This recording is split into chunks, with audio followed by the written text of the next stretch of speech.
Hello, EDUC 815, and welcome to week 3.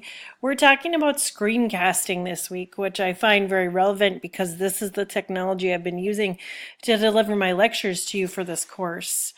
There are many different types of softwares you can use for screencasting, but I happen to often go to Screencast-O-Matic because it is free and it works on cross platforms, Windows and Mac, and it is easy to use.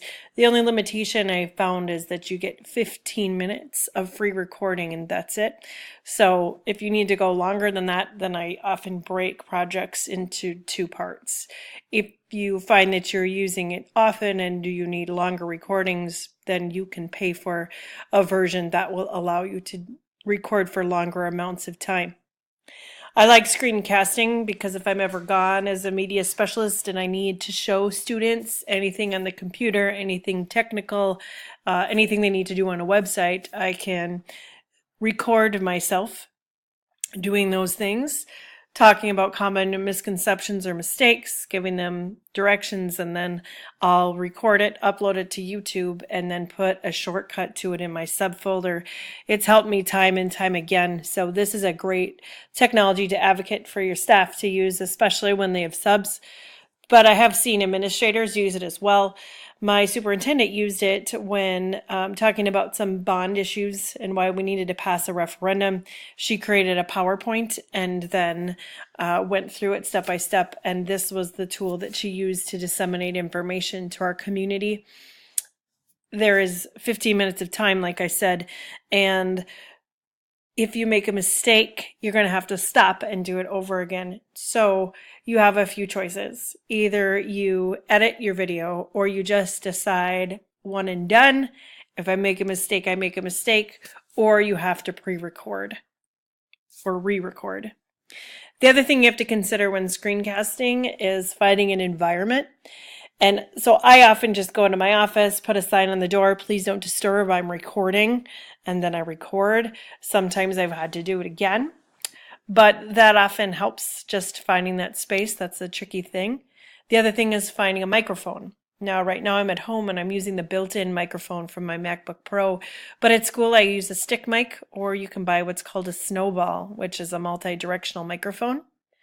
The final thing you might consider is whether or not you want to wear headphones. And the reason for that is sometimes your computers have different notification dings. Like I have the Messenger app on my MacBook Pro, which dings every time I get a text.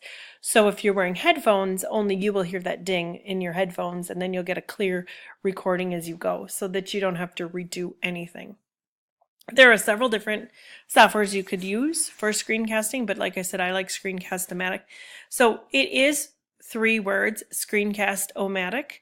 And here it is. I'm just going to click on the link to show you.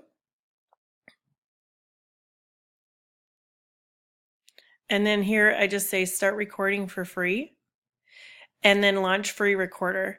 The first time you do it, it'll have to download. And because I'm already recording, you don't see it, but what happens is that it comes up on your toolbar. I'm going to move this. It comes up on the toolbar here, and then you're able to start recording. It gives you about a 3-second countdown, and then you start. You can see in this screen grab here that you just hit the record button and you start speaking, and it records what's on your window. You also have a choice whether you want to do your screen or both. I guess I often just do the screen because you get a larger portion of real estate to record. And then once it's done, you have choices. You can either save the actual video file onto your computer, or you can upload it to YouTube. I always just upload it to YouTube. I'd recommend creating some kind of a school account or professional account, or you could even use your account through Bethel. And then that way it's easy to share and you can just send people the YouTube link. So for the assignment this week, you are going to be creating a screencast, and the directions are right here, screencast assignment directions. There's a nice long list of different software that you can use. You don't have to use Screencast-O-Matic, but I've had lots of good luck with it. And then here you have the submission template. So you're going to go through and kind of talk about what you decided to record and why, and then also list the URL of where your video can be found so that I can view it. For your assignment, you're going to want to pick something that you can demonstrate, and it can be something small, such as how to use spell check, or something that you want to communicate to your staff as an administrator. That's best demonstrated through a screencast.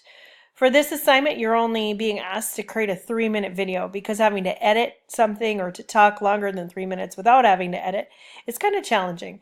And so it can be short and sweet. If you find that you want to go longer than 3 minutes because what you have to share is in fact longer than that, that is fine with me. My hope is that you can create a product that you can actually use in your work setting.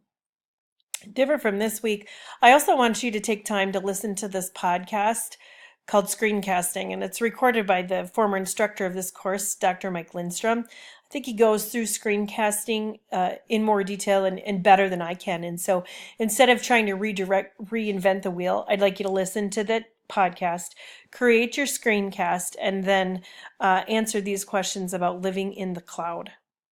One final thing I want to note, Dr. Michael Lindstrom in his podcast talks about your final project partners. In week 8, you do a collaborative project with a partner, and that'll happen and be here sooner than you know it. So please take a look at the final project partners and make sure that you're connecting with your classmates about this final project so that you can get done what you need to on time. If you have any questions, of course, know that you can call or email me and I'll be happy to help.